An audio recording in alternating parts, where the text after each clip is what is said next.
Testing, testing. Sabbath peace. Sabbath peace.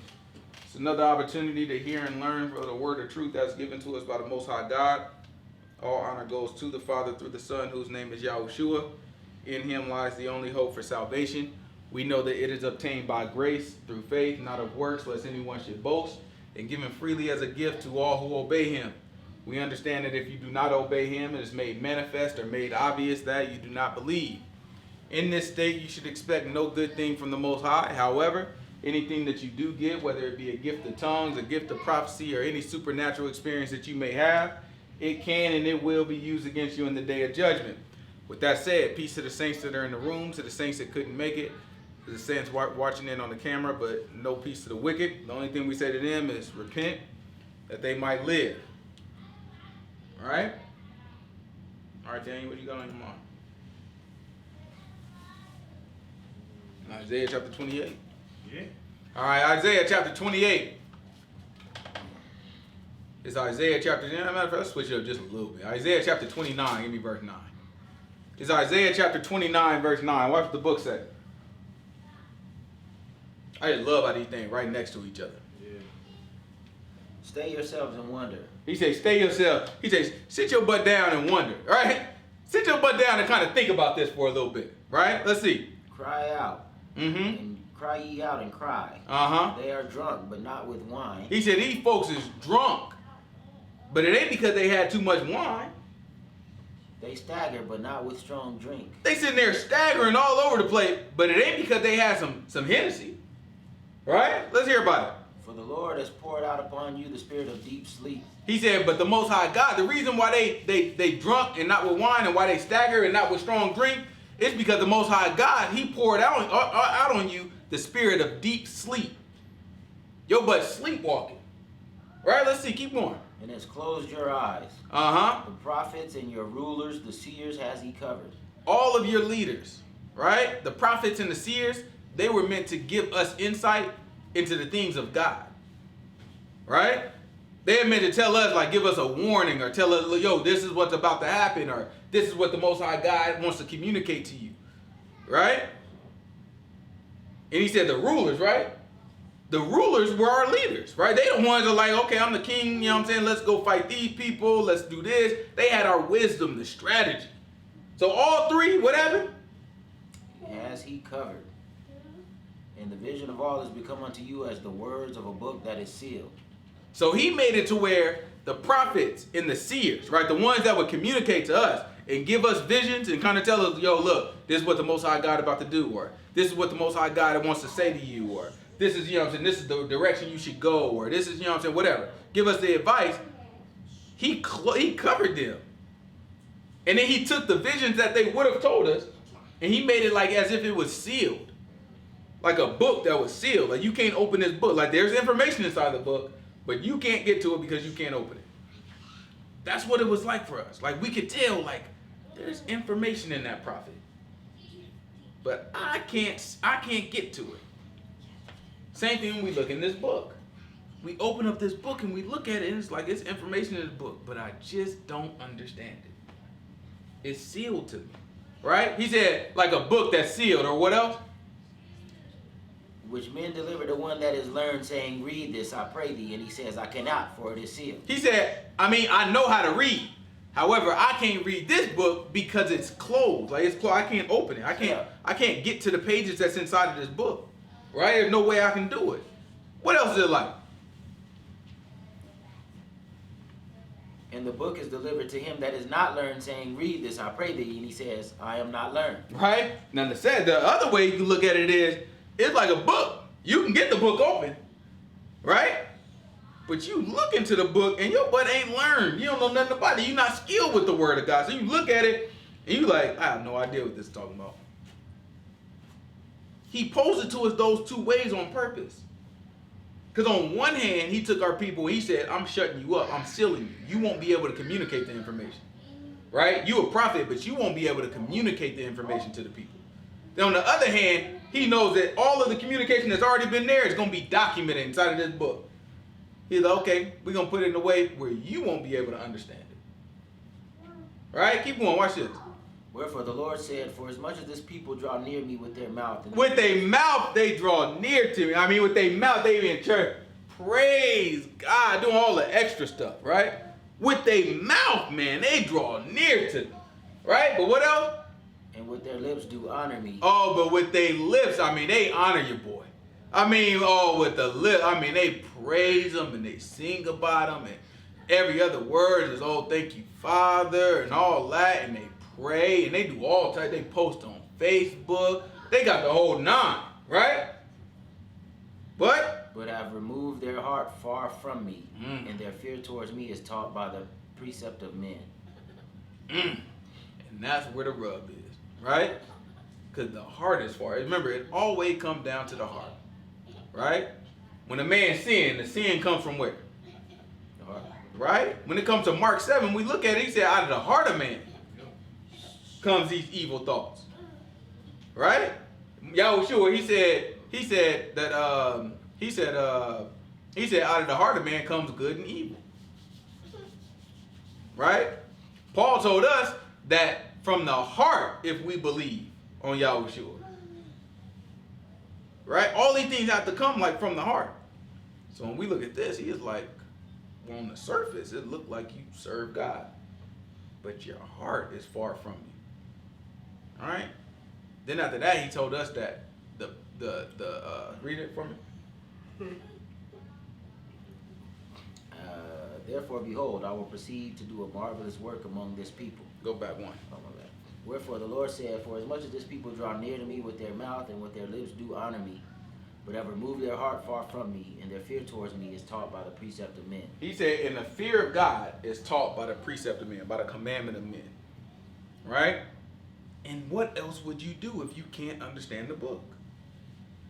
If I know information is inside the book, but I don't understand the information that's in the book, and I want to actually teach what's in the book, my only option is to say, I don't get it. But if I refuse to admit that I don't get what's in the book, I'm going to have to teach it based off of my own understanding. Which I already acknowledge I don't know. Internally, I already acknowledge, like, I really don't get what it's saying. But you know what?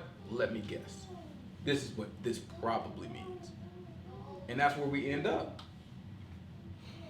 You have a lot of people that take guesses, right? They're looking at the book and they're just like, 1 + 1 = 2, but I mean, there's a missing factor here, so let's just say it's 3. Right? You can see 1 and you can see another 1, and it's probably something over there. I can't tell what it is, so let's just call it 3 and make it even, right? Let's just do it.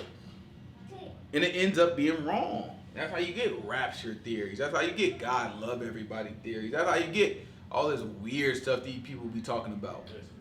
This stuff is weird. They become, it's just weird. No, Jesus wasn't born from a virgin. It's a trinity. It's 3 gods and 1 God. It's really 1 God, but there's also 3 of them, but it's really only 1. Like, what are you... Like, what is this silliness that y'all be talking about? Like, you've never read anything in the book that ever describes that. Never. Like, it never describes that. So, like, why do you feel the need to be smarter than the book? Like, let's say even if your butt don't get it, like, oh, goodness, well, I mean, it do say the Father, the Son, and the Holy Spirit, and that is 3. 1, 2, 3, I can count. Like, let's just say that. But you see the book describe him as 1 God. Yep. So even if your butt don't get it, why would you start making stuff up? Well, it's really the triune. Like, no, shut up. Just like, you saw it. If I didn't get it, I'd be like, you read it? You know what I'm saying? I just leave it alone. Yeah. Well, I'm going to sit here and try to make something up. If I know I don't get it. I'm going to sit here and try to make it up. No, I'd be like, nah, he said 1 God. I know, but he described 3. You read it? He said 1 God, though, Danny. Even if I don't get it, I'm going to tell you that's what the book said. You figure that out. They don't want to humble themselves enough to be like, I don't know it. That's too much. That's too much. If people doing the same thing, Revelations, right this moment. Yeah. They in there just pulling stuff out. Yeah, seeing this, that's the coronavirus. I be like, man, just stop. Just relax. Y'all gonna numb this thing up, and when the thing really happens, everybody gonna be like, nah, that ain't it. You know what I'm saying? Like, nah, that ain't it. You just gonna make everybody numb to it. You know what I'm saying? They ain't getting close now. You know what I'm talking about? I can show you in the book with the coronavirus. You know what I'm saying? The man said, grab I don't remember where it is right now. Let me see. Matthew 24. It probably ain't Matthew though. It's probably Luke that I want. That's all right. We ain't got to get up. The man he tell you what the beginning of sorrows is. He said it's going to be war, you know what I'm saying? It's going to be rumors of wars, and wars going to be pestilence. That's all we got going on right now. Trump just said to Iran, he said, I'm going to shoot them down. He said, let them drop. He said, let them fly over us. He said, I gave the Navy permission to shoot they butt down. No, it was a boat. He's like, the boat approach us. He said, I gave them shoot they butt down. There ain't nothing but rumors of wars. Yep. That's the same Trump. Remember, this is the same Trump that before, when everybody was running their mouth, they kept asking a question like, yeah, this, that, and the other happened. What do you plan to do? He get on there, I never announced my military strategy to the world. He's like, that just never made, that's what he always said. He's like, that thing just never made sense to me. You'll see the president get up there and they, you know what I'm saying? He's like, yeah, they go and they announce it and this, that, and another. He's like, doesn't make sense to me for me to announce what I'm going to do to you. Meanwhile, he come back and he announced, I told him to shoot. Why you announce it? And like, you know, all this stuff is smoking. Everybody listening to this, all these people liars. Every one of them just liars. Trying to trick people. You know what I'm saying? Position people. We know how it works. Just rumors of war. That's all it is. Just rumors. Right? Let's go ahead and get into what we left off last week. So last week, we saw that Yahushua started to pick up some of the disciples. And then, you remember Yahushua walked into the synagogue. And at this time, remember, he was famous, right? He's starting to get famous. Remember, people heard about him. People been spreading his name around, this, that, and another. So he walked into the synagogue. They handed the man a book. He started reading it. Started reading out of Isaiah, right? After he read something talking. He was talking about the Messiah, right? And everybody knew. Everybody who read it, heard it, they knew he was talking about the Messiah. They knew that was talking about the Messiah. He closed the book, handed the book to the servant, set his butt down. Everybody just staring at him like, all right, you know what I'm saying? What you got to say? You know what I'm saying? Man said, what you just read was fulfilled in your darn ear. Goodness gracious. Cold, that's a cold boy there. You know what I'm saying? He closed that thing up, sat down, just said what you ever fulfilled. Done. Everybody looking at it like, goodness gracious, I ain't never heard nothing like that. You know what I'm saying? I ain't never heard nobody speak like that. You know what I'm saying? Like, what's going on? That's Joseph's boy. Because they remember him, you know what I'm saying? Because they from that, you know what I'm saying? Yeah. From there. They looking at it like, ain't that Joseph's boy? Y'all should have told him, like, man, a prophet can't be received in his own home. He started trying to educate him about our history. About how, was it Elijah or Elisha? How Elisha had to go. He's like, you think it wasn't nobody in Israel that needed Elisha's help? No, Elijah. Elijah? Wasn't nobody in Israel that needed Elijah's help? No, but still, he went all the way to Sinai. Then he mentioned Elisha with name. All right. You look at these things, it's like that's how it go, right? The Most High God, he know what he's doing. He's setting us all up. All this is set up. All of this is set up. We just got to be able to see it, right? He telling us what the setup is. We just got to be able to see it. We see it and we maneuver right, we don't get caught in the trap. That's what it's about. Let's pick up at John chapter 2. We said we were going to pick up at John chapter 2. This is John chapter 2. Give me verse 1. We're going to try to shoot through this. John chapter 2, verse 1. Oh, yeah, I forgot to mention right here. I forgot to talk about it last week, too. So we got the Feast of Weeks. All right? So we're going to count until the Day of Trumpets. To the Feast of Weeks, actually. Because the first week we was talking about Passover. All right? And we know the Sabbath, the Sunday that came, or the first day of the week after the Sabbath, that was the first fruit sheaf waving. All right? We talked about that a little bit. So then from there, you count 7 Sabbaths until you get to the Feast of Weeks. So that'll be our next feast. So we're going to count. So far, we had 2 Sabbaths. Today is 1, and then last week was the first one. You know what I'm saying? So we'll just count them every week. And then once we get there, we'll celebrate the morrow after the Sabbath. We'll celebrate the Feast of Weeks. This is John chapter 1, verse 1. Chapter 2, verse 1. And the third day there was a marriage of Cana of Galilee, and the mother of Yahushua was there. Mm-hmm. And both Yahushua was called and his disciples to the marriage. Mm-hmm. And when they wanted wine, the mother of Yahushua said unto him, They have no wine. And Yahushua said unto her, Woman, what have I to do with you? My hour is not yet come. Mm-hmm. His mother said unto the servants, Whatsoever he said. What do you think he meant by my hour has not yet come? People don't know who he is. Because he's talking about wine, he can't even touch wine.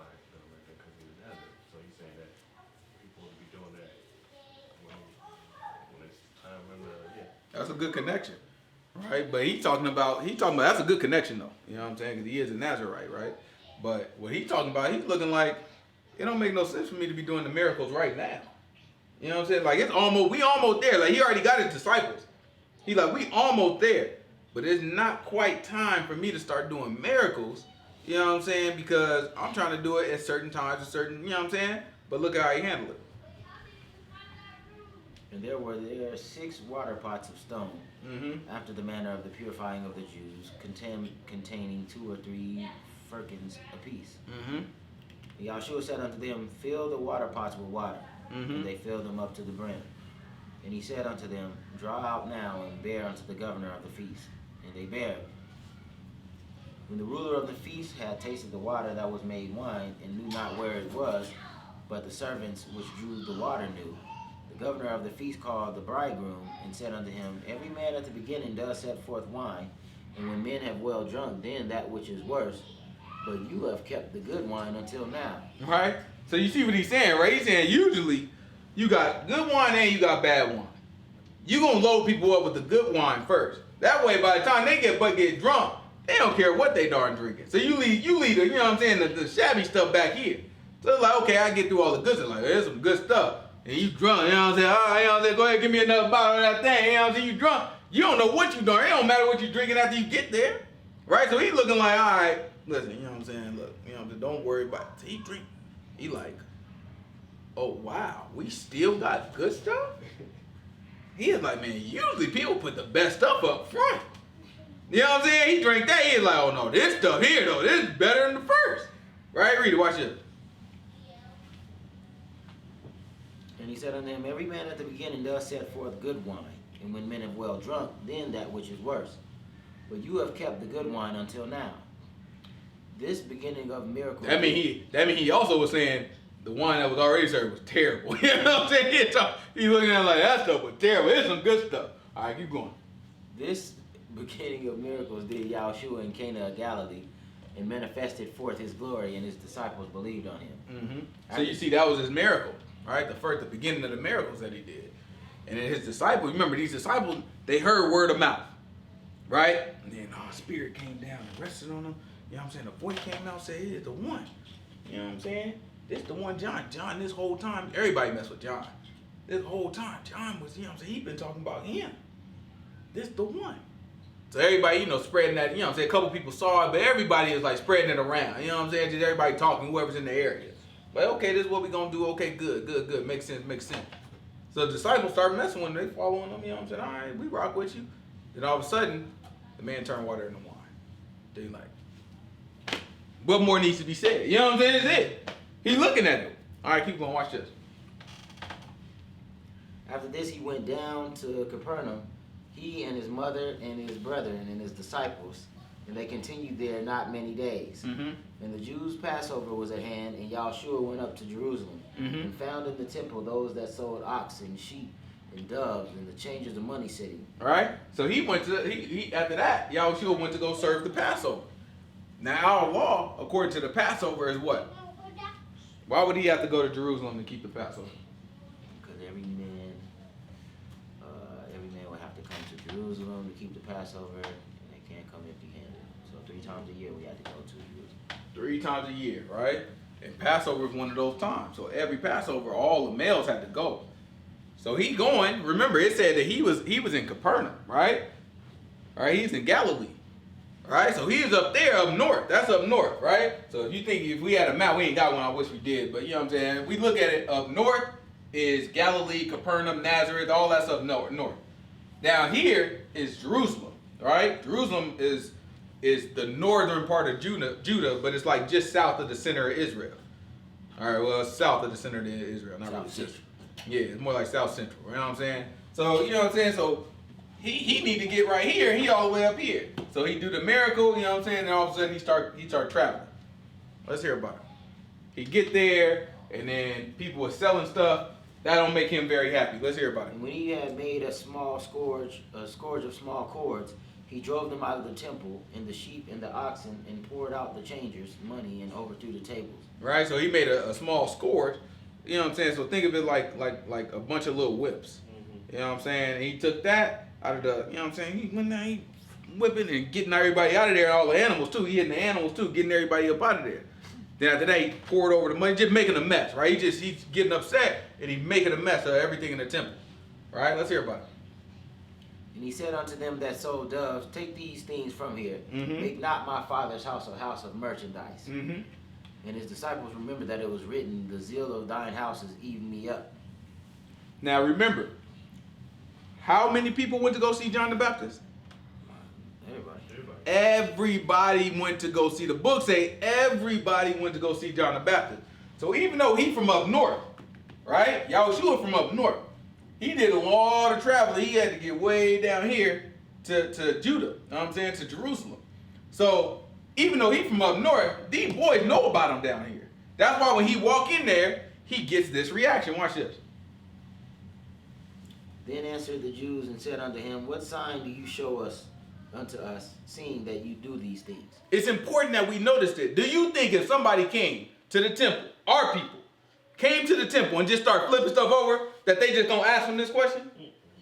They only asked him this question because they looking at it like, oh, this old boy we heard about. Oh, that's the one. They probably heard him out before he even got there. Like, oh boy from the one that John was talking about. This supposed to be him? We all have our doubts, right? It'd be like, what you see? A voice came out. These people, that's it. They live in Jerusalem. So you know our people live in Jerusalem. How our people in Jerusalem would feel based off of the other people. They were stuck up. Like, They gonna be a little stuck up. This is where God is, and y'all gotta come down here to see us. I live next door to the temple, boy. What's wrong with you? You know what I'm saying? Like, what you mean? You know what I mean? So that's like LA. You know what I'm saying? That's like, you know what I'm saying? That's where it's at. That's where everything at. You know what I'm saying? That's like DC. You know what I'm saying? That's where everything at. Everything moved there. And you like, what you know what I'm saying? That's him? That's supposed to be him? Like, look at what he wearing. From small town. You know what I'm saying? Like, look what he wearing. You know what I'm saying? That's supposed to be him? All right. So he gets to flip himself over. They're looking at it like, all right. Basically, oh, so you say you're the Messiah. Okay, so what sign do you have to prove it? Right? That's what they asked him. But like, what sign do you have? Right? Keep going. And Yahshua answered and said unto them, destroy this temple, and in 3 days I will raise it up. Then said the Jews, 46 years was this temple in building. They look at it, they said, it took us 46 years to build this. You mean to tell me, go ahead. And will you rear it up in 3 days? 3 days you gonna build it back up? 46 years it took us to build it. You mean to tell me you gonna build this back in 3 days? It's like, man, if you don't get your, you know what I'm saying? Like, boy, if you don't, this is why they wanted to stone the man. You understand? Like, this is why he got put to death. Because you looking at it like, okay, I hear these things about you for sure. That's already going to cause some problems. Because it's like, nah, that don't make sense. Did that really happen? And it's just like anything else. Just like Trump versus the Democrats and all that other stuff. You got some people that believe it. And some people that are mad that other people fall for it. Right? It's like Trump be like, no, Trump is, you know what I'm saying, he's really for America. And then you got Democrats like, no, he's not. And they get all mad. And they act more aggressively because they don't want you to believe it. And vice versa. You got the Trump supporter that's looking at the Democrats like, you believe what the media is saying? Nah. And they act more aggressively because they don't want you to believe that. Well, that's what happened with Yahushua. Yahushua is like, you know what I'm saying, it's that another. Some people buy into it. Other people are like, you falling for this? Ain't no darn voice come out and say, this dude, look at him. What you talking? He ain't got no son. The man said he'll rebuild the temple in 3 days. He want me to destroy. First of all, he asking me to destroy our temple. And he'll rebuild it in 3 days. What type of lunatic? He's a terrorist. He trying to co-opt us to get us to destroy our temple. Right? That's how they look at it. Just remember this. This is what he gets charged for at the end. This very statement right here is what he ended up being charged. When we get to the end of it, you're going to see they tie it right back to this. Because they looked at it and they said, he's a terrorist. Oh, yeah. The man trying to get us to destroy the temple. Let's see. Keep going. But he spake of the temple of his body. Mm-hmm. He didn't say that, though. Remember, it's a setup. This whole thing is a setup. The man could have been like, no. I'm not 46. No, I'm not talking about. No, see, I'm talking about the temple of my body. I'm God's temple. He could have easily explained it to him. No, let me explain. I'm God's temple. No. I know you want to throw me. No. Let me explain. He could have broke it down to him. Right? Did all types of miracles right in front of him. Could have tap danced for everybody would have got he'd have got their attention. For some reason he didn't know. Some reason he just let them carry on talking about this man talking about the darn destroying the temple. That's crazy. What did the disciples see though?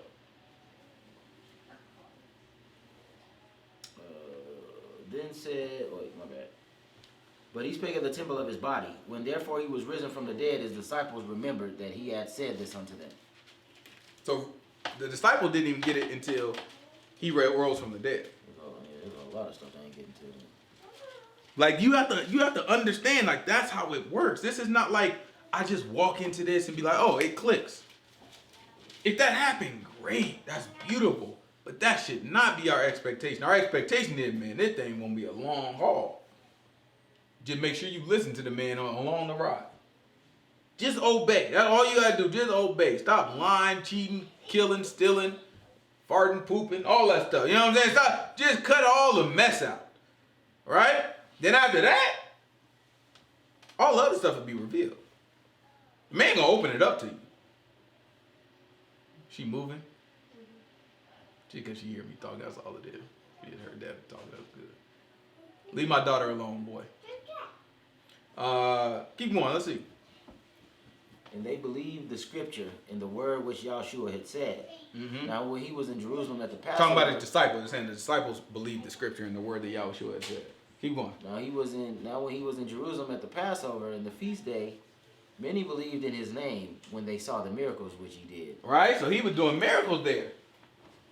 And when they saw him, they believed. Remember, there's a discussion going on already.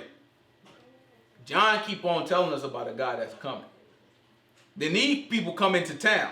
Some of them are telling you, this the one John was talking about. What? How you know? Man, I'm trying to tell you, listen. He came down a dove. Darn, it looked like a dove. I'm telling you, it looked just like a dove. But it was like, I don't know, maybe a spirit or something. That thing like just drum and it just rested on him. Then after that, kid you not, voice came out, said, this is my son in whom I am well pleased. Kid you not, everybody heard it who was there. Right? So you telling everybody this, and the people there, and they looking like people get curious. Some people gonna reject it right off, like, what? That's foolish. Then other people gonna be like, no, I mean, where he at? I want to see. So the ones that's like, where he at? I want to see. Y'all shoot a tap dance for him. He like, okay, there go a miracle there. You know what I'm saying? Not really tap dancing, but he'll let them see that. You know what I'm saying? Like, oh, let me heal this person. But it's for them. It's for the people who want to see it. For the people who want to believe. For the ones who don't want to believe, they never get to see that stuff firsthand. They just hear about it. So that's what causes this big divide. Right? And that's what causes the people that want to kill Yahushua versus this huge multitude that's just following him. But the thing that we have to understand is Yahushua wasn't no like, man, you know what I'm saying? What Paul said, it wasn't no thing that was hidden in the corner. Or was that Peter? He's like, you know what I'm saying? This thing wasn't done hidden in no corner. You know what I'm saying? This the man, like this man was famous. He walked around town, everybody knew who he was. Not by face, but if you mention like, oh yeah, Yahushua or that guy who John was talking about, they know who you was. Like, oh yeah, that boy?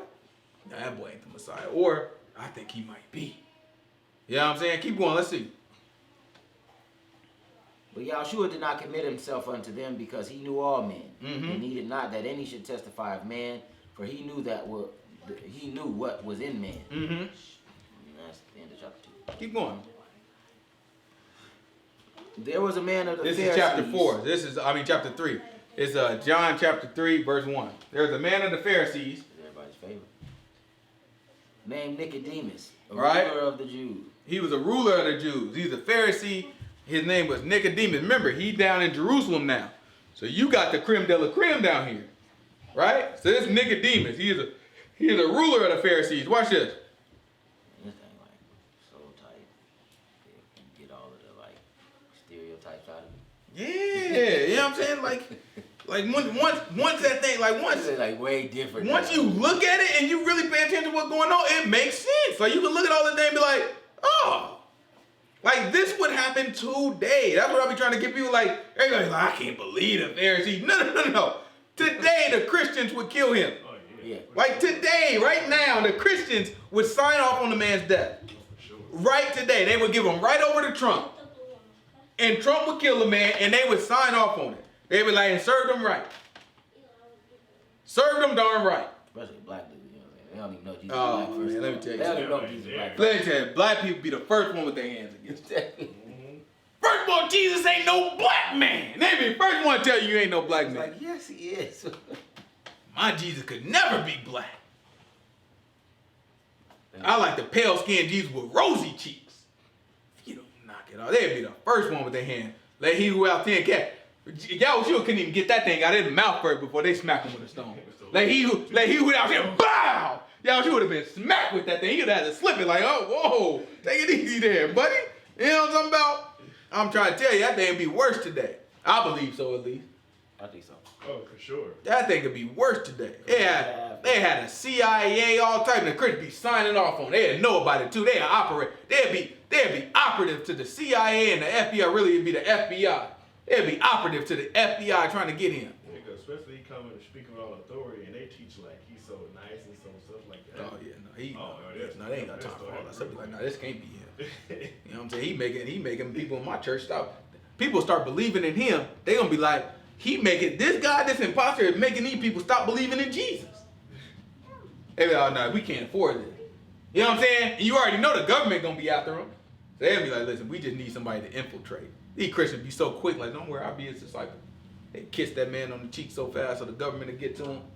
You know what I'm saying? Like that thing, man, I'm trying to tell you, that thing be way. But if you look at what's really playing out, it's the same type of stuff that play out today. The only thing is, we just don't have that polarizing figure that's really about good. We got a whole bunch of polarizing figures, but none of them is really about good. You know what I'm saying? All these people are just, you know what I'm saying, about their own agendas and all that other stuff. We ain't got nobody that's right. You know, we ain't got nobody that's a polarizing figure, and he just right. He wise. He always gonna handle stuff the right way. He gonna trap your butt. All that. We ain't got that. Well, this the man here. Watch it. Nicodemus did what now? The same came to Yahshua by night and said unto him, Rabbi. Hold on. He came to him when? By night. Hey, give me some water. Imagine it. You like a part of the ruling political class. And you ain't no small, I mean, you a ruler. You the man up there. Can you be seen with this political figure? That don't make sense. The boy will be elected. That don't, because it ain't been decided on him yet. I mean, like, maybe he is, maybe he ain't. So I can't be seen, like, until this thing is settled out, until I convince all my people that you the one. I can't just be seen in the middle, because they'll look at me and be like, hold on, why you giving legitimacy to this dude? And, you know, like, we don't know what he about. He could be trying to, so he had to see him at night. The man snuck into him, like, yo, who else did that? What? What's his name? Didn't he, the dude that had the sword or whatever, had the blade on the side. Didn't he put him to the side and talk to him No, by himself? I know Judas got him at night. But No,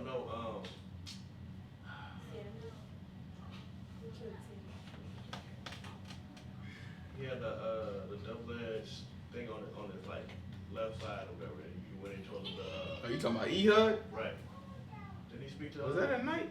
Was it at night though? Ehud. No, he put him to the side though. I don't think it was at night though. In Judges. Oh, the judges, so yeah.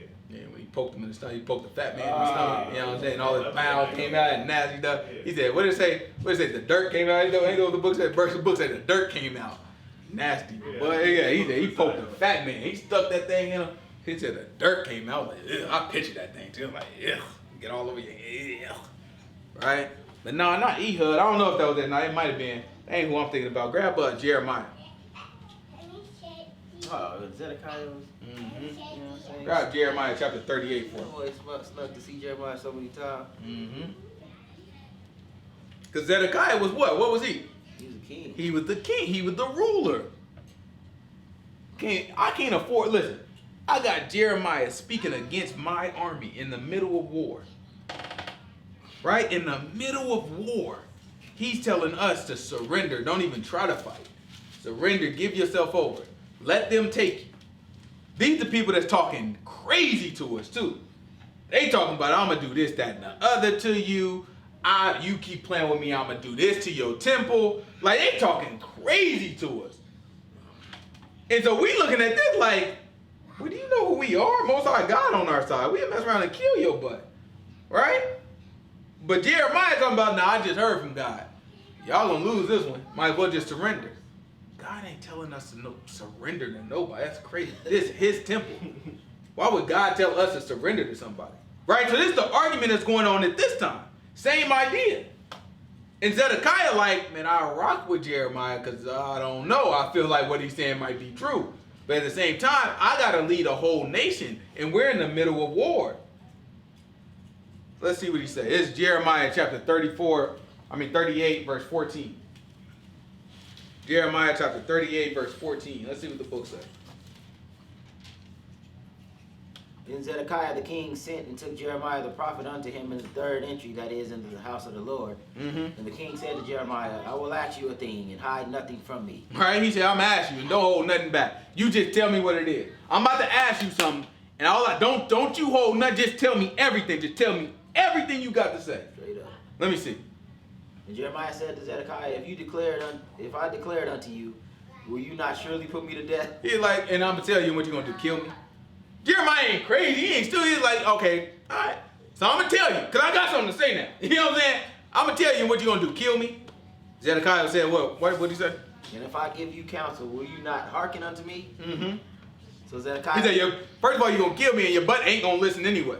So Zedekiah said, what? So Zedekiah the king sware secretly unto Jeremiah, saying, as the Lord lives, that made us this soul, I will not put you to death, neither will I give you to the hand of those men that seek your life. Right? Zedekiah was smarter than just say, I won't put you to death. Because he know Jeremiah was going to come back, yeah, you won't do it. You're going to have somebody else do it. So he just got ahead of it, like, neither will I have anybody else do it. Just tell me what's going on. Right? So let's hear Jeremiah. Jeremiah get right to the business, too. Watch him. Then said Jeremiah unto Zedekiah, thus says the Lord. That boy got right to the business. He like, oh, you ain't going to kill? All right, well, this is the Lord. You know what I'm talking about? Let me tell you what he said. Watch this. The God of Israel, if you will surely go forth unto the king of Babylon's princes, then your soul shall live, and this city shall not be burnt with fire. If you give yourself up to him, you will live. And the city is not going to be burned with fire. So you look at the opposite. What does he tell them? Surrender. If your butt keep on resisting, you going to die, and the city going to get burned with fire. Right? What he's actually telling them is, that won't happen if you do it. So in the opposite, you like, well, what if that, you know what I'm saying? Like, what about don't listen to what you're saying? Oh, well, this is going to happen. Right? Watch this. And you shall live, and you and your house. But if you will go forth to the king of Babylon's princes, but if you will not go forth to the king of Babylon's princes, then shall this city be given into the hand of the Chaldeans, and they shall burn it with fire, and you shall not escape out of their hand. And Zedekiah the king said unto Jeremiah, I am afraid of the Jews that are fallen to the Chaldeans, lest they deliver me into their hand, and they mock me. But Jeremiah said, they shall not deliver you. Obey, I beg you, the voice of the Lord, which I speak unto you. So it shall be well unto you, and your soul shall live. Right? So Jeremiah tried to tell him. Zedekiah's like, man, that thing don't make sense. Even if I did give myself over, man. You got to think about it. Like, think about what he said. We're in the middle of a war. We fighting this war. Some of our men already got captured fighting this war. They didn't surrender. They got captured. You know what I'm saying? Like, they got taken. So he looking like, if I turn around and surrender now, the ones that's, I'm going to go to prison. Right? I'm going over there. I'm getting locked up just like them. But I'm going to get put in there with them, and they going to be looking like, oh, we fought for ours, and we got put in here. And your butt, instead of trying to rescue us, you just gave up. So he's looking at it like, if I go in there, them boys, all right, think about it like this. You know what I'm saying? Sometimes we just got to put it in terms that we understand. We out, we doing stuff on the streets. You know what I'm saying? One of us get caught, right? Then the other one's come and snitch. The one that got caught is already in prison. When we go to prison, how we think he gonna feel? Man gonna try to get you. He's gonna try to get and poke you up in there. Because he looking like you snitched. That's how they gonna be looking. They looking like, man, you could have rescued. You could have defeated the king, Nebuchadnezzar, and you could have rescued us out of here. But instead, your butt gave up. And now we all in here. Right? He was like, man, I'm going to mess around and get over there and they going to kill me themselves. Then Jeremiah was like, no, that ain't going to happen. I'm begging you. He was like, listen, I'm begging you. Just listen to the voice of the Lord that I'm telling you right now. I'm trying to tell you this going to work out. If I was that guy, I'd be like, well, you gotta come with me. Like, God told you that? You gotta come with me. Let's just say if Zedekiah was gonna do what God said. It's like, bro, you come with me. He would, man, look. I think we be reading and just acting like this, just like that's an easy call. He said, no, none of this stuff is easy. These people got real, you know what I'm saying? It's like, how do I know? You remember Gideon and Judges? Yeah, it's all right, so listen. You know what I'm saying? Like, let's say peradventure, you know what I'm saying, I do what you telling me to do. Let's just say I put this fleece out, you know what I'm saying, on my front lawn. Wake up in the morning, it ain't got no dew on it. You know what I'm saying? Then I'll say, that thing happy, it's like, all right, that can happen. Let's do it the opposite. You know what I'm saying? Let's say it got dew on it, but nothing else got dew tomorrow morning. And then that thing happened. And then it's like, all right, we can do this. You know what I'm saying? But even after that, he asked Most High God for another sign. Right? Most High God gave him a sign up front when the angel of the Lord came and it licked up the, you know what I'm saying, the sacrifice. Right? So he had multiple signs and the man was still on the fence about it. And the Most High God catered to him and, you know what I'm saying, gave it to him. Not everybody gonna get that. Zedekiah didn't get that. Zedekiah didn't get that type of treatment. Zedekiah was just like, listen, I got Nebuchadnezzar knocking on my door right now trying to scrap. You know what I'm saying? I got all my soldiers over here scared. You know what I'm saying? Then I got all these soldiers over here trying to scrap in. You know what I'm saying? I got Jeremiah telling them to give up in front of everybody. Of course I got to put you in jail. You know what I'm saying? So it's like, all right, now tell me. Don't be talking to everybody. Tell me. Because I'm a king. I have to keep my nation in order. I'm in the middle of war. They're about to kill all of us. I got to keep all these guys inspired to protect us from them. You telling me don't do none of that. Okay, don't talk to them. You know what I'm saying? Because that's going to get them all in the frenzy. I just got them calmed down. Okay, hold on. Tell me. Everybody close the door. Hey, get out. Okay, tell me what's going on. Oh, you tell me to give up, man. Even if I did that, them boys going to kill me when I get in there. No, that ain't going to happen. All right, let's hear about it. Yeah, I would have been like, you got It's tough. I definitely say, you got to come with me, man. Yeah, You but- saying that. You know what I'm saying? Handcuffing right next to me. All right, Nebuchadnezzar. You know what I'm saying? All right. You know what I'm saying? Under one condition, you keep him next to me. Yeah, buddy. Let everybody go that you captured. Let's hear about it. What we got next?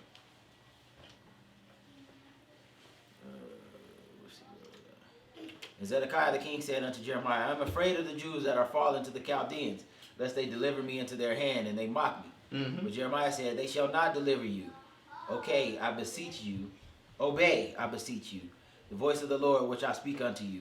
So it shall be well with you, and your soul shall live. Mm-hmm. But if you refuse to go forth, this is the word that the Lord has showed me. Mm-hmm. And behold, all the women that are left in the king of Judah's house shall be brought forth to the king of Babylon's princes.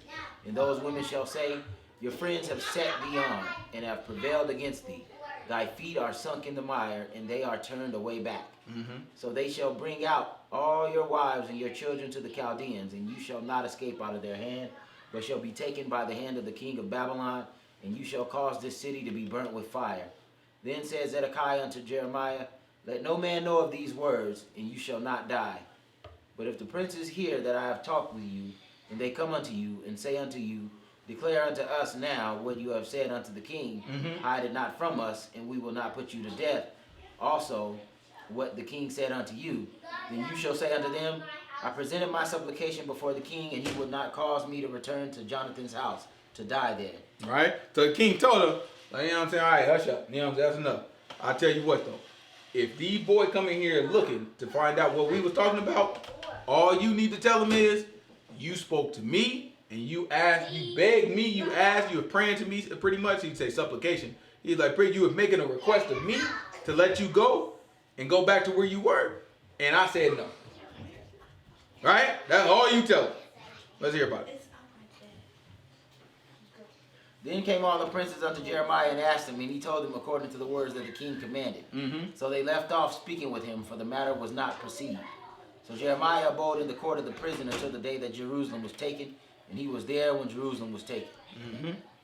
Jeremiah was captive when they took Jerusalem. All right, let's go back to where was we at? John chapter 3. Verse 2. Jump on down though. Give me about verse 22 maybe 24. For John was not yet cast into Give me prison. 20, that's 24? What I want, right before that.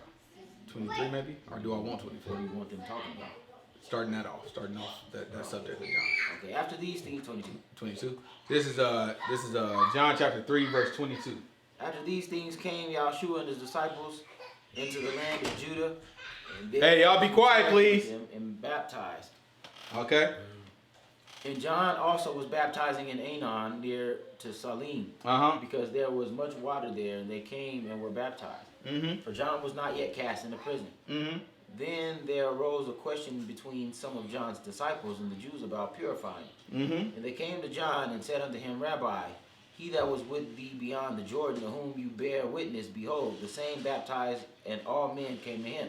So old dude that you've been talking about, that you say is the Messiah, the one that the dove dropped down, the voice came out, he over there baptizing.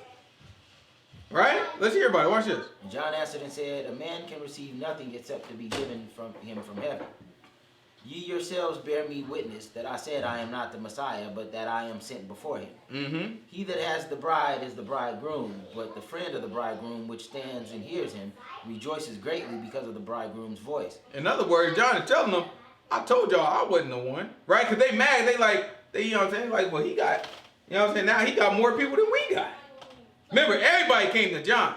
And now Yahushua read that part again just so we understand. Because people will start teaching, like a lot of people be like, oh, Jesus was nobody and he was just this, that, and the other. That's not true. I used to believe that too. But if you pay attention to what we're reading, that's not true. The man was famous in the land. Everybody was talking about it. You know what I'm saying? Read that part one more time. Watch this. And they came unto John and said unto him, Rabbi, he that was with you beyond the Jordan, to whom you bear witness, behold, the same baptizes all men, and all men come to him. Right? He's like, man, everybody going to him now. Remember, we looked at it before. Everybody went to John.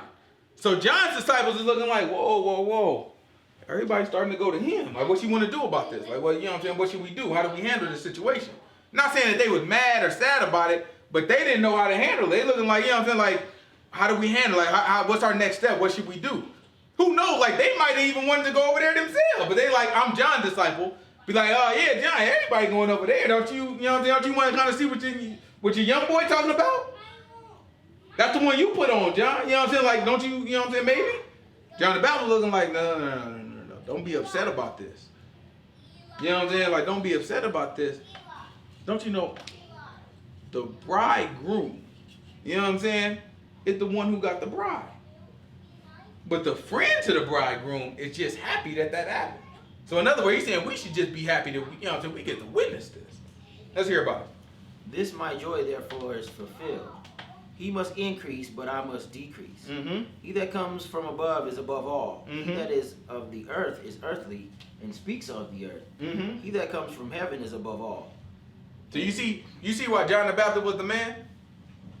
He sound like Yahushua. Right? This is how Yahushua about to be talking when we start listening to him. Right? That's why Yahushua said, man, ain't wasn't nobody greater. And remember, John the Baptist came in the spirit of Elijah. In the spirit of Elijah, somebody else gonna come in the spirit, or it's gonna be actually Elijah, who knows, right? But the Bible say Elijah gonna come. So this is what we dealing with, somebody who got it, like somebody who's gonna be there, then they're gonna be able to drop it on you. Right? Keep going, let's see. That ain't crazy to see. How I always think to myself, like, how would I handle talking to somebody like that? Yeah, but Like, what would I be like? Yeah, or I would like, you crazy. you know what I'm saying? Why don't you speak in plain English? You know what I'm saying? Tell us plainly. You know what I'm saying? And what he has seen and heard, that he testifies, and no man receives his testimony. Mm-hmm. He that has received his testimony has set to his seal that God is true. Mm-hmm. For he whom God has sent speaks the words of God. For Mm-hmm. God gives not the Spirit by measure unto him. Look at that. He said, God does not give the Spirit by measure. In other words, God ain't sitting there saying, okay, 2 tablespoons. You know what I'm saying? Most High God just said, you know what I'm saying? This is the Most High God when it comes to Yahushua. To us, he be looking like, okay, you get that much Spirit, that much Spirit. To Yahushua, he just pour that thing right on out. You know what I'm saying? Okay, all right. Oh, give me another. I'm just pouring it. He ain't even paying attention to it. Because he don't give it to him by measure. He said everybody else get it by measure. He like, but this guy, he don't get it by measure. Right? Let's see. Keep going. The Father loves the Son and has given all things into his hand. He that believes on the Son has everlasting life. He that believes not the Son shall not see life. Remember, this is John the Baptist. It's not Yahushua talking. The same way Yahushua be talking, this is John the Baptist running his mouth right now. This is why the man is considered like, oh, that's the one. Right? Keep going. Watch this. He that believes on the Son has everlasting life, and he that believes not the Son shall not see life, but the wrath of God abides on him. Keep going. This is John chapter 4. We're going to do a little talking today. It's John chapter 4. Man, you know, when we was looking through all the Old Testament, what were we trying to figure out? What's what? Yeah. Well, what's the character of God, right? We wanted to understand his character. Now we get to see God in the flesh firsthand. We want to understand the same thing. What's the character of God? Who is Yahushua? I want to understand the real landscape. When you do that, when you can see it, when it makes sense to you, when you look at the book and it's just like, oh, when it's real to you, it's different. Like you can understand what's going on. You understand the book better because it's like, this is what it's talking about. It don't feel like no fairy tale when you actually let yourself look into it. It feels like a fairy tale when these other people talking about it because they ain't got no context. They don't know nothing about the Old Testament. They don't know nothing about the environment. They don't know nothing about how people feel or think. They don't know why the Pharisees doing. They don't even try to understand why the Pharisees make the decision they made. When we look at it like, oh no, we understand the history that led to the Pharisees being that way. We just got done talking about Nehemiah. That makes sense. We understand the politics of the nation at this point. We understand that our people, our nation, we stuck up because we constantly, our history is everything. Right? Our book, our history is everything. So we constantly telling each other our history. Our history got a whole lot of ebbs and flows, so a whole bunch of ups and downs. But at its best, we got prophecies that say we supposed to be the ones. So we stuck up, of course. But we being ruled by a nation in Rome. So you got to think about like all this is the political nature of what's going on. We being ruled by Rome. We feel like we should be on top. We got prophecy that's saying we gonna be on top when the Messiah comes. All of a sudden, this dude talking about, hey, the Messiah about to come. Why do you think everybody went to go see John? Because you tell us the Messiah about to come. Rome is ruling us right now. We tired of being ruled. We God's people. We should be on top. Messiah about to come. What that mean then? We about to be on top. So that's exciting. Oh, what we gotta do? Baptize. Okay. Baptize. What you mean? Oh, you vipers, who warned y'all of what's to come, the wrath that's to come? That's the Pharisees he was talking to. But even they went out. Okay, there's somebody come. Okay, a dove. This is a bite with a dove that just west on. The voice came out from heaven saying, this is my son, by whom I am well pleased. This him? Okay, this is the Messiah. Wait a minute. This the Messiah? This guy is the Messiah? He's supposed to be the one that rescued. Like, he don't even look like no warrior or nothing. Like, he's supposed to be the one that take down Rome? Like, it's supposed to be him? You know what I'm saying? Like, this is what's going on in everybody's mind. Not everybody just jumping to just like, you know what I'm saying? It's not a fairy tale. This is real life.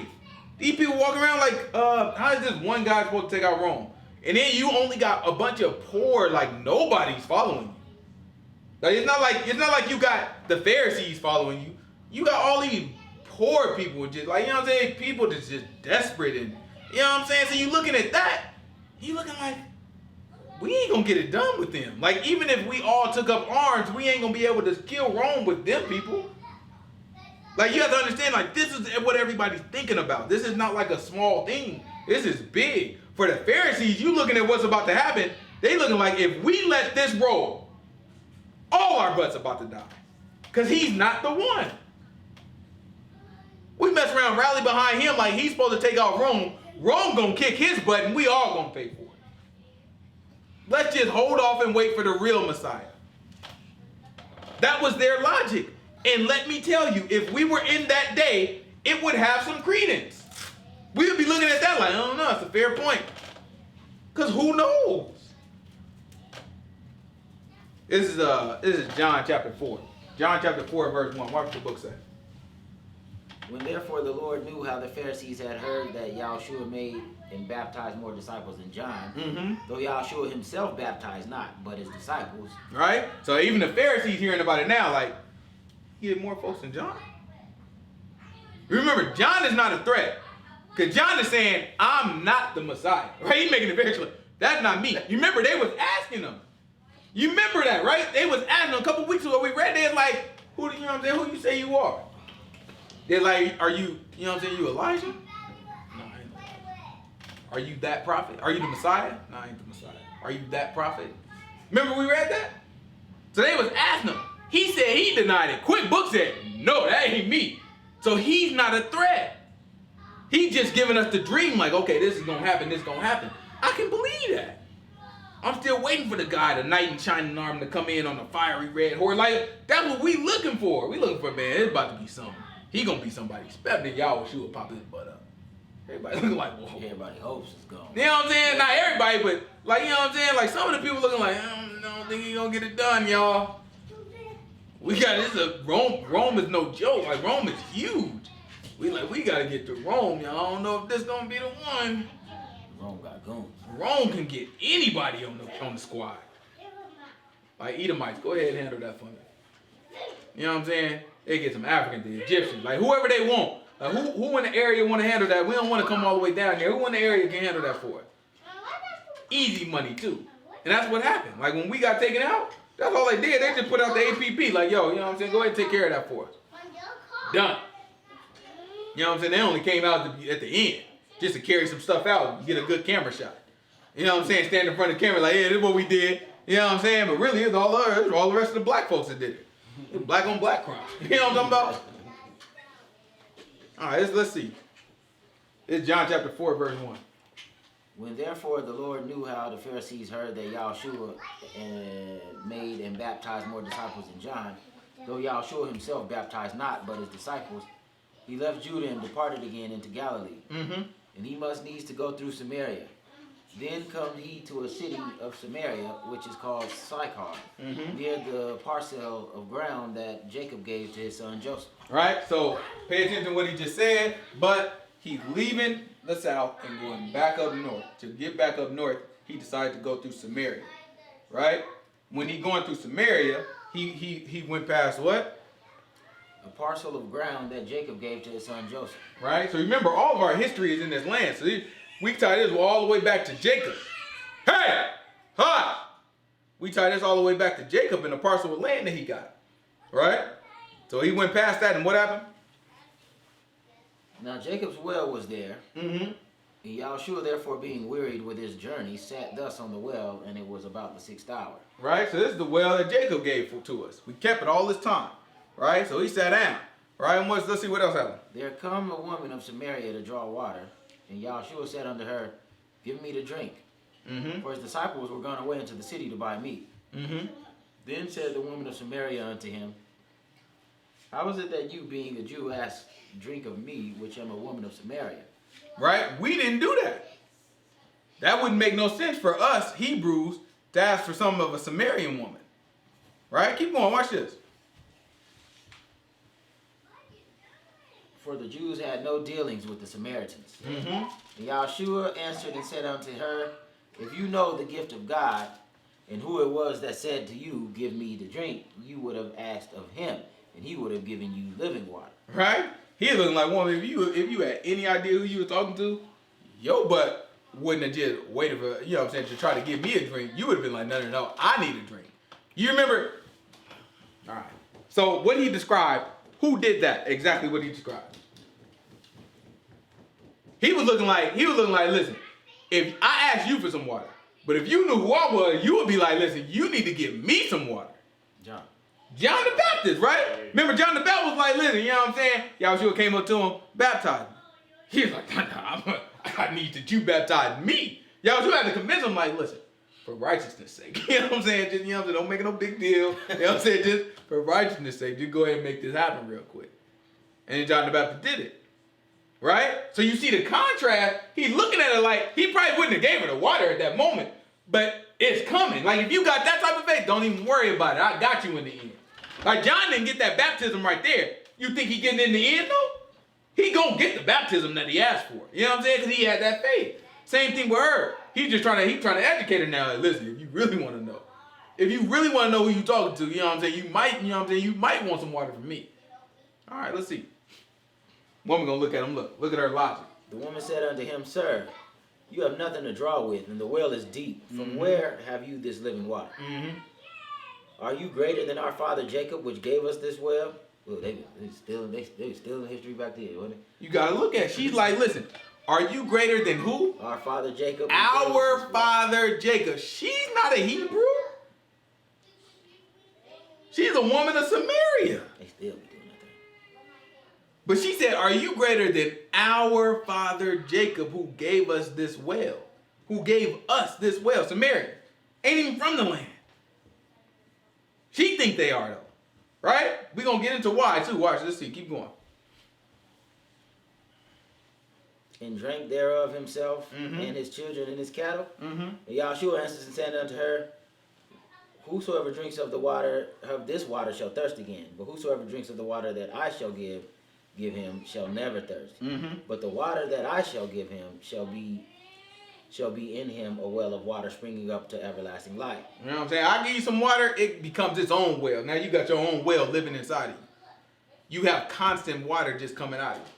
Springing. He said it ain't just a well where you got to dip. He said it's a well and it springs. So just water just shooting out of it. He's like, when I give you water, you will never need no darn water. All right, let's see. Keep going. And the woman said unto him, Sir, give me this water that I thirst not, neither come here to draw. And Yahshua said unto her, Go call thy husband and come here. And the woman answered and said, I have no husband. Watch what Yahshua said. Yahshua said unto her, You have said well, I have no husband. For you have had 5 husbands, and he whom you now have is not your husband, and that said you truly. Right? He looked at her, she is like, she thought she was lying to him. Like, you gotta understand, like, what's happening right now. Woman coming there, you know what I'm saying? He asking for some water. She look like, nah, you a Hebrew. She know he a Hebrew. Right? She looking at like, nah, you a Hebrew, you a Jew. It don't make no sense, you know what I'm saying, that you would ask me for water. Y'all don't have no dealings with us. Right? So they got a conversation. He trying to let them know, like, I don't know, this is how it go, this, that, and the other. Then after that, you know what I'm saying? She looking at it like, read it again for me. Are you greater than our father Jacob? Which gave us this well and drank thereof himself and his children and his cattle. And Yahshua said to her, Whosoever drinks of this water shall thirst again. But whosoever drinks of the water that I shall give shall never thirst. But the water that I shall give him shall be in him a well of water springing up to everlasting life. And the woman said unto him, Sir, give me this water that I thirst not, neither come here to draw. Right. And Yahshua said, Go call your husband and come here. Right? So he said, go call your husband. So she thought she was being slick. She was like, I have no husband. Right? So Yahshua was like, yeah, all right, you said it right. Like, imagine somebody who think, in their mind, they do think they have a husband. But they tell you, you know that they don't really have no husband because their husband is illegitimate. But they try to lie to you, even though they think they have a husband. They try to lie to you and say they don't have a husband.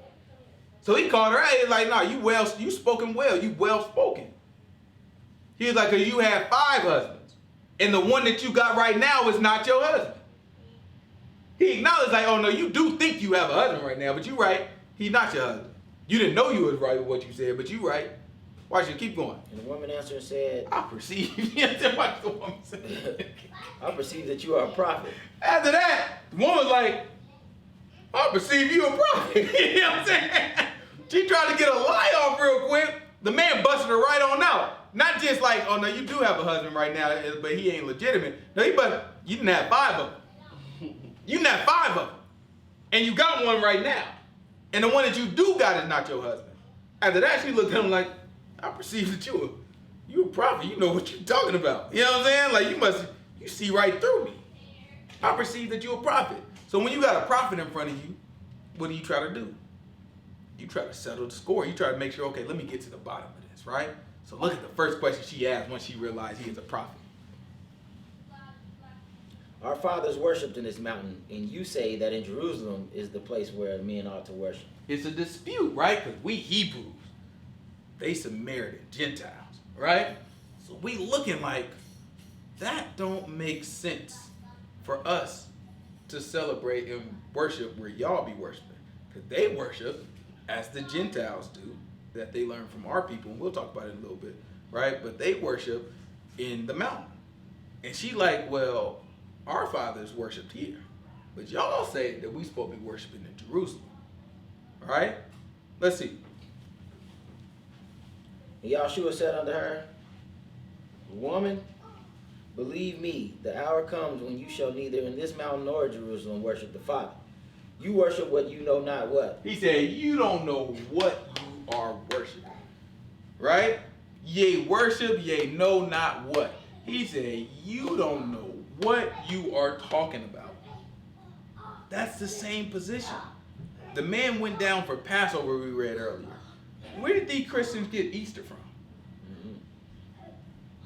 Because they don't know what they are worshiping. They have no idea. People are just doing stuff. And they think they're like, our Jesus, your Jesus. Like, what are you talking about? The man that you work ain't got nothing to do, just like this lady. She think it's our Father. She ain't got no connection to the man. She ain't got no connection to Jacob. And then she worshiping everything that's tied to Jacob all wrong. But how did we get here, right? That's the part that's important. So let's take a little break. Let's go to 2 Kings chapter 17. Salvation is of the Jews. Yea, worship, ye know not what. You know what I mean? I love that thing. That boy told me straight out, you don't know what you doing. You know what I'm saying? You don't know what you darn talking about. You just running your darn mouth. All right? Let's see. This is 2 Kings chapter 17. Give me verse 23. We'll talk about how these Gentiles got to Samaria and ended up being called Samaritans. Because who started Samaria? Who remembers? Omri. Who daddy is Omri? Ahab daddy, right? So King Omri is the one who he found Samaria, right? He made Samaria what it is. Then King Ahab came after him and he made it big. Hebrews. What tribe was that from? That, Ephraim? I don't know. Yeah, that I don't remember. I can't remember. Yeah, I don't remember. Right? But you got Ahab, and Ahab's wife was who? Jezebel. So remember, they was running them up, right? They had everything going. At the time, or at least for part of the time, King Jehoshaphat was in Judah, right? And he was trying to tie peace with him and all that stuff. So that's how Samaria got started. That's how Samaria got big and popular, right? Samaria ended up becoming where the kings of Israel stayed. Like, that's where they lived after that. Like, kings of Israel, they was in Samaria, right?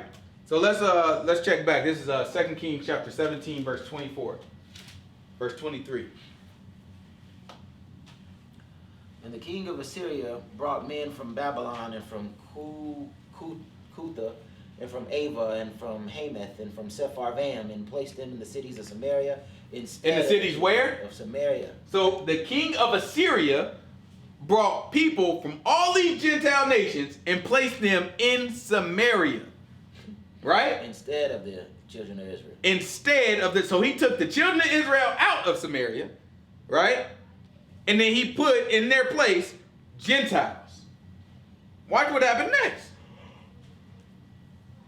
Just look how easy, the Most High God put this in the book for a reason. Just watch how easy it is for people to lose their own background, their own history, and start believing that they somebody else. Watch this. And they possessed Samaria and dwelt in the cities thereof. Mm-hmm. And so it was at the beginning of their dwelling there that they feared the Lord. Mm-hmm. They feared not the Lord. Mm-hmm. Therefore the Lord sent lions among them, which slew some of them.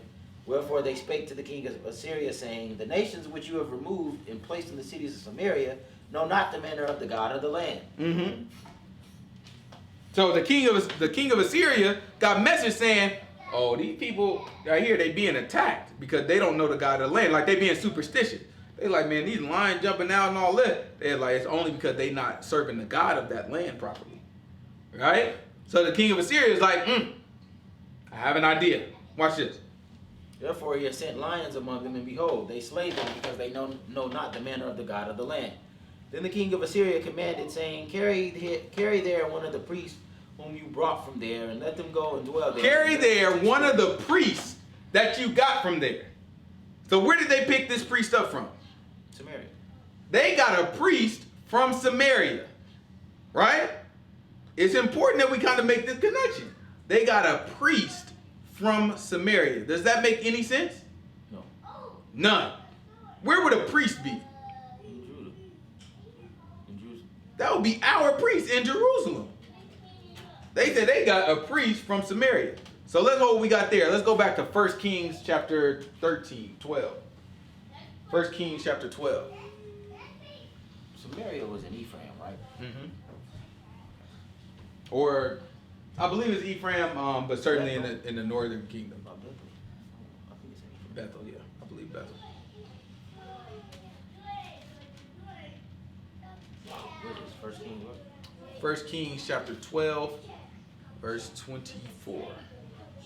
25. 1 Kings chapter 12, verse 25.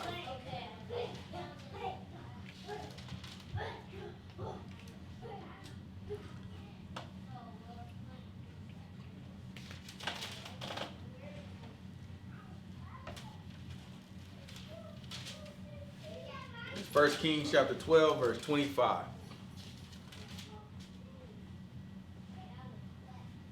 Then Jeroboam built Shechem in Mount Ephraim and dwelt therein, and went out from there and built Penuel. And Jeroboam said in his heart, now shall the kingdom return to the house of David. So remember, this is after the kingdom was split from Solomon. Kingdom was split from Solomon. So the northern tribes went to Jeroboam, and then Solomon kept Judah, which later became Benjamin and Judah, right? So Solomon kept that. The rest of the tribes went with Jeroboam, right? So now Jeroboam is establishing his kingdom. Solomon had already been king. He's establishing his kingdom, right? As he's establishing it, he's thinking about it. He's like, all these people that I just took from him, they gonna mess around and go right back. And why would they go right back? We just talked about 3 times a year. Where do we go? To Jerusalem. Yahushua came all the way from the northern tribe and came all the way down. Right? So he's looking, Jeroboam looking at it like, now that I got this kingdom, guess where all the people gonna go 3 times a year?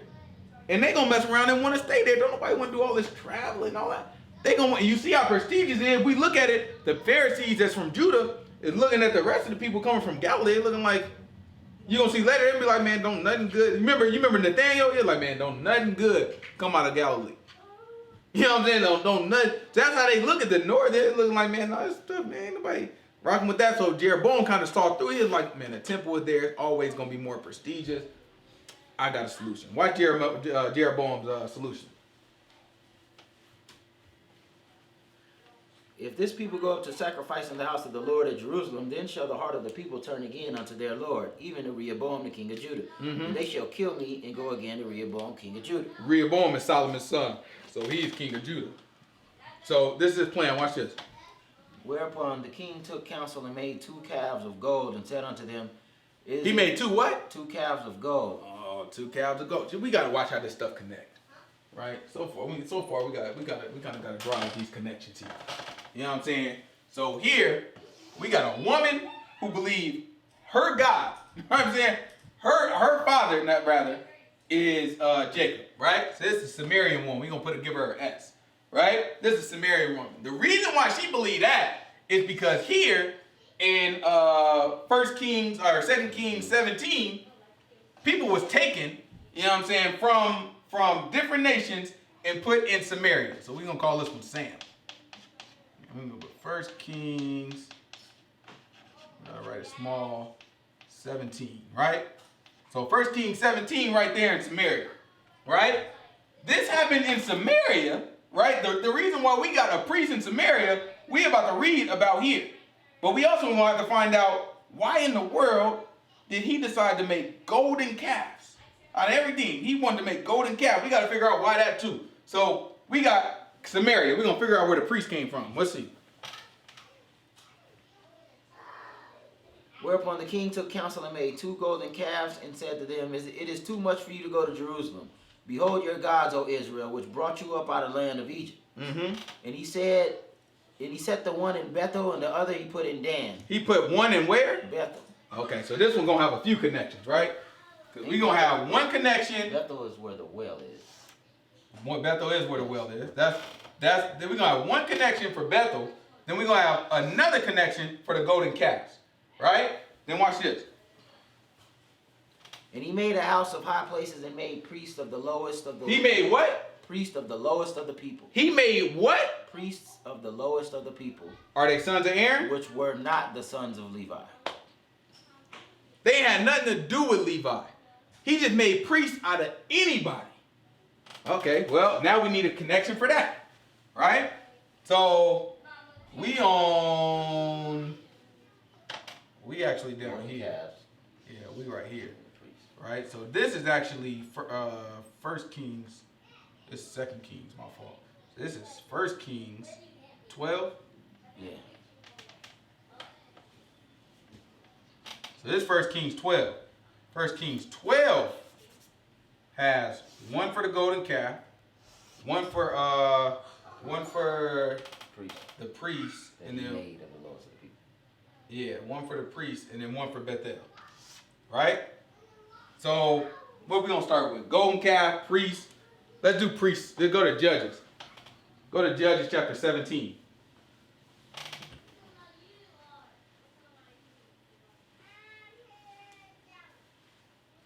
All right, we'll do priests first.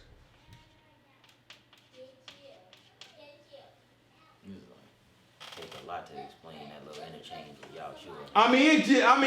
You gotta see, like, this is how this stuff happens. This stuff is real. This is what happens when you don't read the Old Testament. You don't know what that interchange is. You know a Christian, when they get out of that, you know a Christian get out of it? All you gotta do is worship the Father in spirit and truth. That's the only thing. That's the only thing. They don't even know what that means, but that's what they get out of it. You gotta worship the Father in spirit and truth. Jesus said it. He said it right there. It don't matter where you worship Him in spirit and truth. That's the only thing they get. They don't get none of the other content. It's like, do you know how deep this conversation was? You know how much history? Like, do you even understand why they don't interact? Oh, that's because of, you let them tell it. Samaritans are half Jews, half. How you have a whole people that's half another people? How everybody is half of somebody else? That doesn't make any sense. You just got a whole nation of half-breeds. Everybody in this nation is a half-breed. It just doesn't make logical sense. It's like, what? It's just lazy. It's like you're not even trying to think of, you taking guesses at what we talked about at the beginning. Book sealed to them. What they gonna do? They gonna take a guess. If your pastor has ever told you that the Samaritans are half Jewish, just get up respectfully. You ain't got to disrespect them. Get up, you walk right out the darn door. If he asks you by it, just say, oh, I forgot to say bye to you. That's it. But get your butt, go, and don't you ever go back. You better off just picking up the book, reading it yourself, and not understanding the word than sitting under somebody who's about to sit here and lie to you. Both a darn lie, and it's a stupid lie. You know, pastors walk around telling people it's a hat. My pastor told me that thing never made sense. I was like, so wait a minute. And I was stupid. You know what I'm saying? But that thing never made sense to me. I was like, you got a whole people that's half? I roll with it, but it never made, how stuff like you just roll with it because it's like, well, my pastor's smart, so he obviously know more than me. But that thing never sat right in my spirit. You know what I'm talking about? I'm just sitting there like, whole people half, huh? You got a bunch of Tashas running around. Everybody. No matter how many Tashas come, they still Tashas. But that thing, I don't know. That thing just don't make sense to me. All right. Go, where we at? Judges chapter 17, verse 1. There was a man of Mount Ephraim whose name was Micah. Uh-huh. And he had said to his mother, the 1,100 shekels of silver that were taken from you. Okay, first of all, where was he at? Ephraim. In the mountain, right? Yeah. All this is all taking place, same place. All this talking about the same place. Calling it different stuff. Remember, this stuff wasn't called Samaria until who came along? Until Omri popped on the scene. We ain't got to go get that. When Omri popped on the scene, that's when he named it Samaria. Right? But really, it's in Mount Ephraim. Ephraim got the mountains. That's what Ephraim is known for. It got the mountains. So it's in Mount Ephraim. Okay, keep going. And he said to his mother, the 1,100 shekels of silver that were taken from you, about which you cursed and spoke of also in my ears. Mom's tripping. Mom's like, who took my darn money? She cursing all the time. Said, who took my blank of money? Right? So he's looking like, look, Mom, you know what I'm saying, them shekels. You know what I'm saying? Let me tell you about them shekels. Let's hear about it. The silver is with me. I took it. And his mother said, blessed be you of the Lord, my son. Look, his sick mama say, oh, you took my money, blessed. This is why she said blessed, though. Watch it. And when he had restored the 1,100 shekels of silver to his mother said, I had wholly dedicated the silver to the Lord from my hand for my son to make a graven image and a molten image. Now therefore I will restore it unto you. Right? So his sick mama was like, you stole it, but really I had it for you anyway. I wanted to make wanted to make a silver graven image out of it for you. Right? So he took the shekels and she gave it back to him like, no, you can keep it. He gave it back to her, then he gave it back to him like, you can keep it for you. She blessed him because of it. Because she was going to make a darn idol out of his money. Out of her money for him. Right? Sick mama. But keep going. Watch this. Yet he restored the money to his mother, and his mother took 200 shekels of silver and gave them to the founder, who made thereof a graven image and a molten image, and they were in the house of Micah. Mm-hmm. And watch what the book say after that. And the man Micah had a house of gods and made an ephod and teraphim and consecrated one of his sons, who became his priest. Right? A teraphim is image too. Right? So he got images, he got a house of gods, right? So images, all types of images going on, and he got an ephod. Right? Keep going. In those days there was no king in Israel, but every man did which was right in his own eyes. In other words, people just did whatever they wanted to do. Right? Because he just made a priest out of a nobody. Right? And he got all types of stuff. So where did we learn how to make a priest out of nobody? This guy. And where was he at? Ephraim.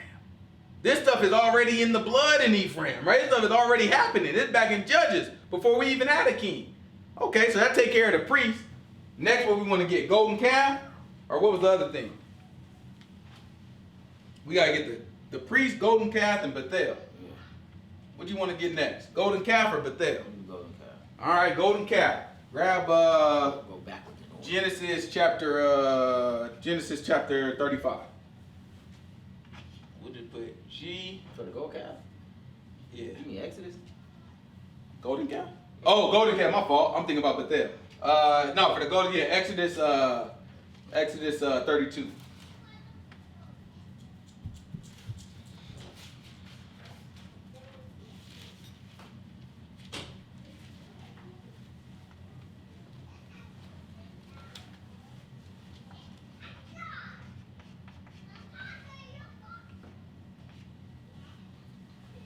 And when the people saw that Moses delayed to come down out of the mount, the people gathered themselves together unto Aaron, and said unto him, Up, make us gods which shall go before us. For as for this Moses, the man that brought us out of Egypt, we wot not what is become of him. Mm-hmm. And Aaron said unto them, Break off the golden earrings which are in the ears of your wives, your sons, your daughters, and bring them to me. Mm-hmm. And the people broke off the golden earrings which were in their ears and brought them unto Aaron. Mm-hmm. And he received them at their hand and fashioned it with a graving tool. After he had made it a molten calf. Hold, we got there. Grab Numbers chapter 18. Because we just saw in Judges chapter 17 and also in 1 Kings chapter 12, they made priests out of anyone. Right? Any old random person, they made them a priest. Later on, if we kept reading in Judges chapter 17, later on you would see that he made a priest out of a Levite. And some people might look at that and be like, okay, he turned around. I think somebody gonna read, you know, some people be like, no, you can't, you gotta read before and after. Right? And they gonna look at them and be like, see, he didn't talk about, they watching the video right now talking about, he didn't talk about when Michael went back and he made a priest out of the Levite. See, that was right. See, that's why we gotta catch him right now. It's Numbers chapter 18, start at verse 1. And the Lord said to Aaron, You and your sons. This is the same Aaron that's making the golden calves over in Exodus, right? So he said, you and your sons. You and your sons and your father's house with thee shall bear the iniquity of the sanctuary. So hold on. Now we got to draw something up. I just got to make sure y'all understand what's going on. Let me see. I ain't got no room. He said, you and your sons and what else? And your father's house with thee shall bear the iniquity of the sanctuary. Father's name is Levi. Okay? Levi had 3 sons. 1, Merari. Yeah. 2, Gershom. 3, Kohath. All right? Aaron comes from Kohath.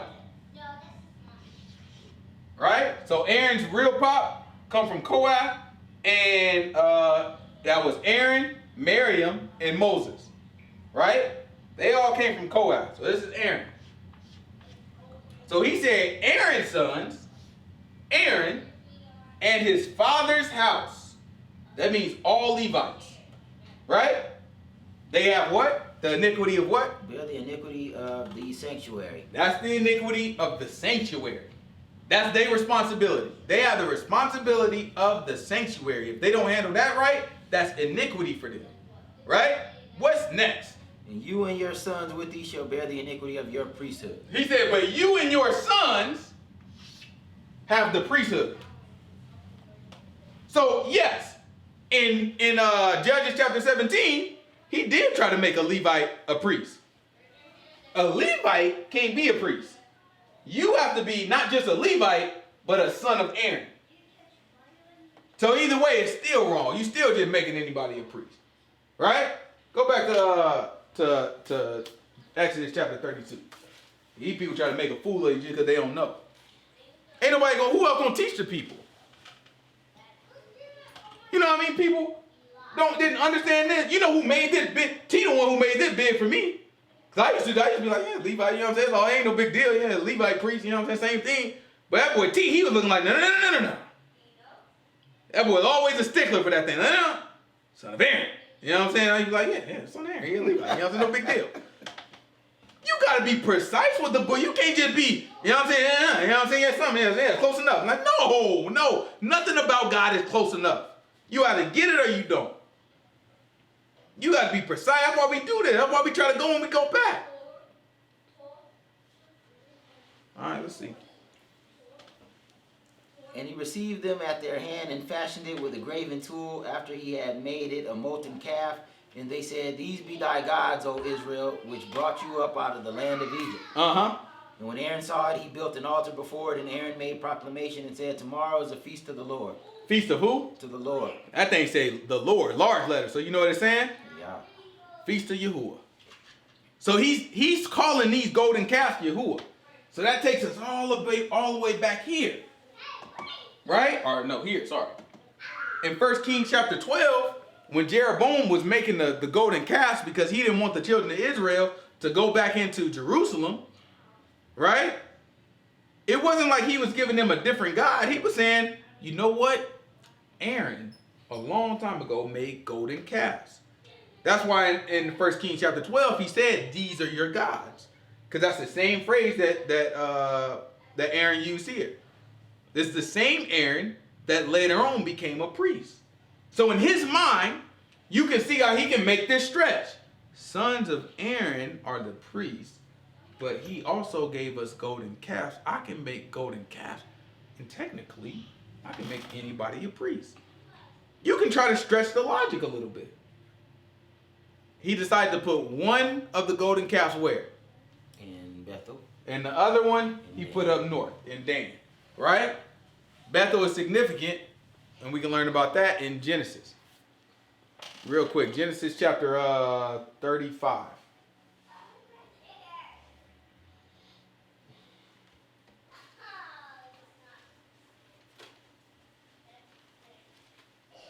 If we kind of look at the drawing, that's how the book works.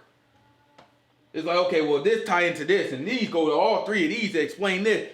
And if you don't have those connections, and that's not even really all of them, that's just us trying to do something on time here.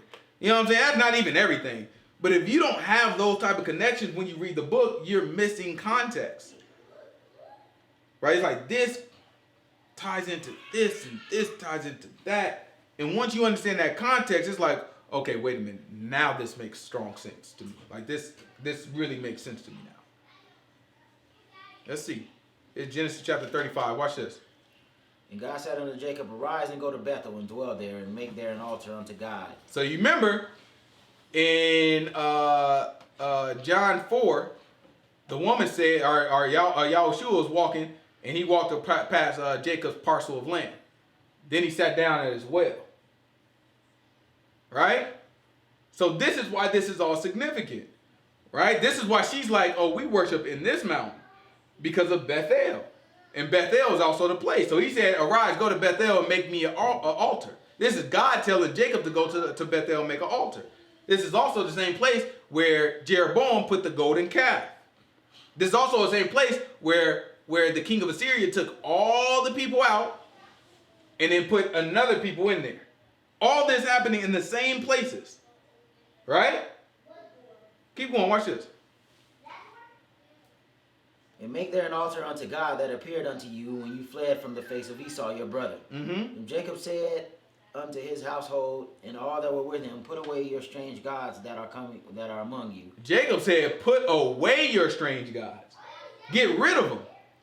You see how from the foundation, this is what it is. But we end up putting stuff and we forget the foundation. We end up with Judges chapter 17 where a man is making strange gods and putting them there.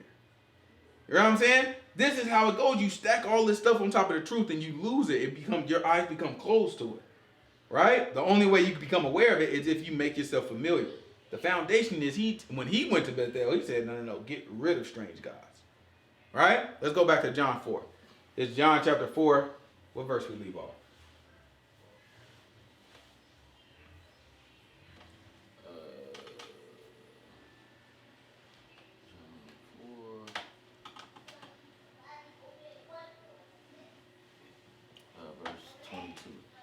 Okay, it's John chapter 4, verse 22. Watch the book say. Let's see if it make a little more sense now. Now we know why she's a Samaritan, right?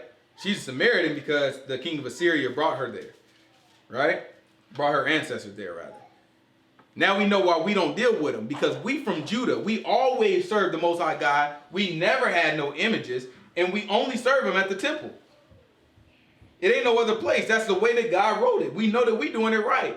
So when we look at you, it's like, one, the people who are our brothers that were there before you, when they got taken up, they wasn't doing it right. And then they taught y'all how to do it. Y'all ain't even the real people. We looked at, we ain't got no dealings with y'all. Like, what are you talking about? Right? That's why we don't interact with them at all. That's just crazy for us. So that's why she's looking like, okay, remember, her teaching came from them. It came from Jeroboam's teaching talking about Bethel and Dan. That's where you serve. Right? That's where you worship God. So that's why she's like, well, our fathers worship here. Talking about Jacob. And we just saw how Jacob had to build an altar at that very spot and had to go and worship.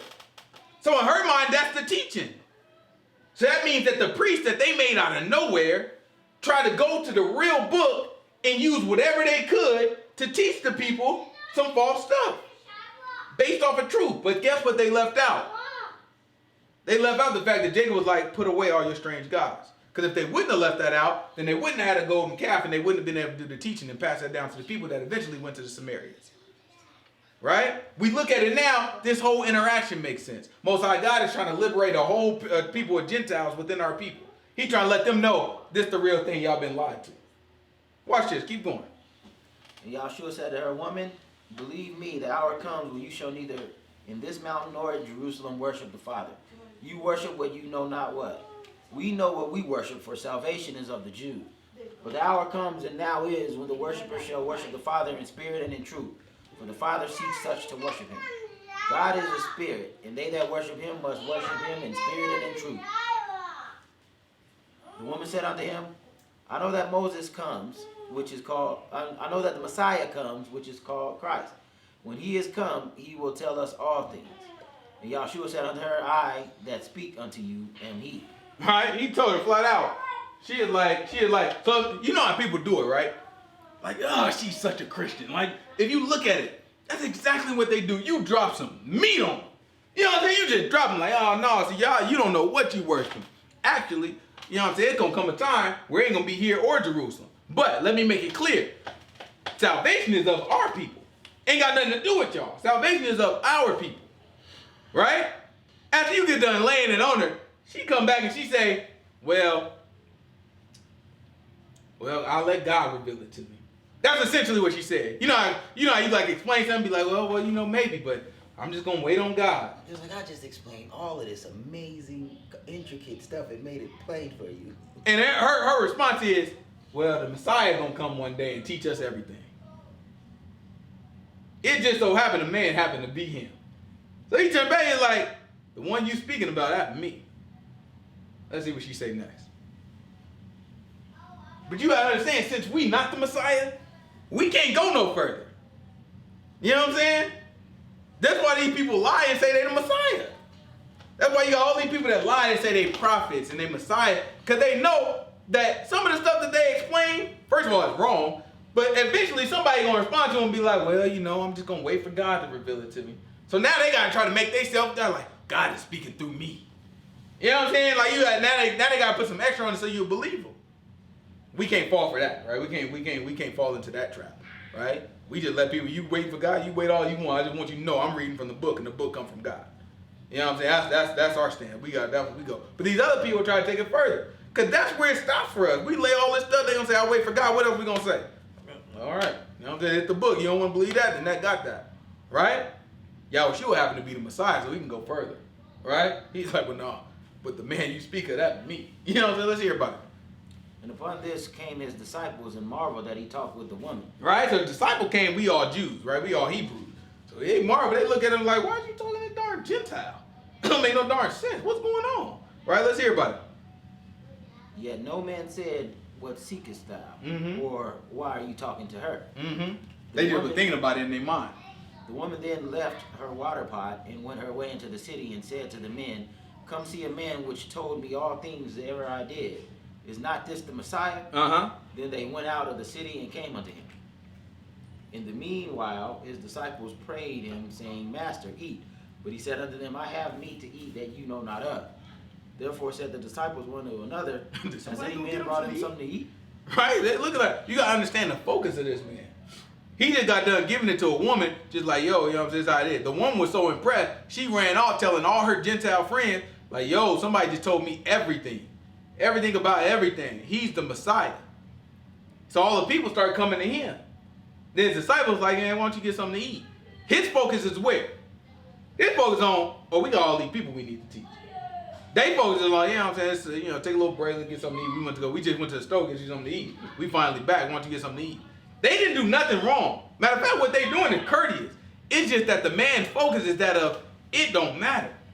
So then, when they offer something to eat, he's like, man, no, I got something to eat that y'all don't know nothing about. Really, he talking about the word. But when they looking at it, they looking like, is somebody who went to go get him something? We went all the way to get him something to eat. Somebody else already went to go get him something to eat. Right? You got to understand, it can't be easy being around somebody like that. It cannot be easy being around Yahushua 24/7.